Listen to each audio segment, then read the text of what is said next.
I loved my boss. I never planned to love my boss, in fact.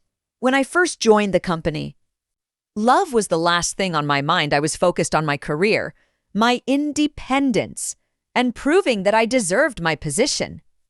I told myself that work was work, and emotions had no place there, but life does not always follow the rules we set for it. When I met him for the first time, he seemed ordinary, professional, calm, and distant. He was known for being strict but fair. People respected him, but they also feared him a little. He spoke clearly, never raised his voice, and always expected the best from everyone. To me, he was just my boss, nothing more. At the beginning, our conversations were short and formal emails. Meetings, deadlines. I worked hard because I wanted to succeed, not because I wanted his approval, but slowly.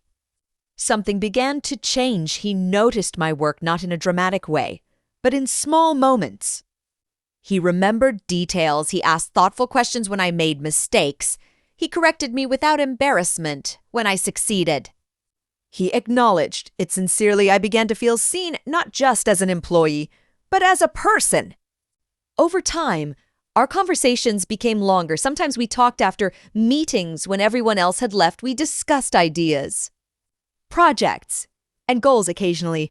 Our conversations moved beyond workbooks, life choices, and the pressure of responsibility. I learned that behind his professional image was a thoughtful, lonely man who carried more weight than he showed. That was when I realized something dangerous was happening.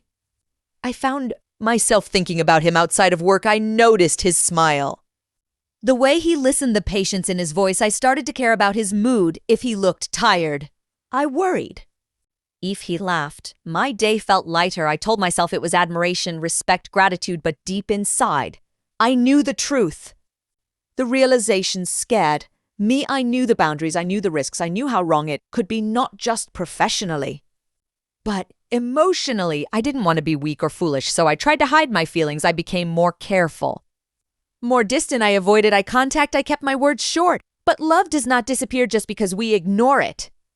One evening, we worked late on an important project. The office was quiet, almost empty. The city lights shone through the windows, and the silence felt heavy. We talked, not as boss and employee, but as two tired humans sharing a moment of honesty. He thanked me for my dedication. He said I had changed the way he saw the team, and then he paused in that silence. I felt everything I had been holding back. He looked at me, not professionally, not formally, but gently, and in that moment, I knew he felt it too. He didn't say it. He didn't need to. Some emotions don't require words, but reality returned quickly. He stood up and reminded us both of who we were. He said that some feelings, no matter how real, must remain unspoken. He said he respected me too much to cross that line. His honesty hurt more than rejection would have, because it was kind and responsible. That night, I went home with a heavy heart. Loving my boss taught me something important. Love is not always about being together. Sometimes it is about choosing respect over desire, growth over comfort, and integrity over impulse. It is about understanding that not every love story is meant to be lived out loud eventually. I moved to another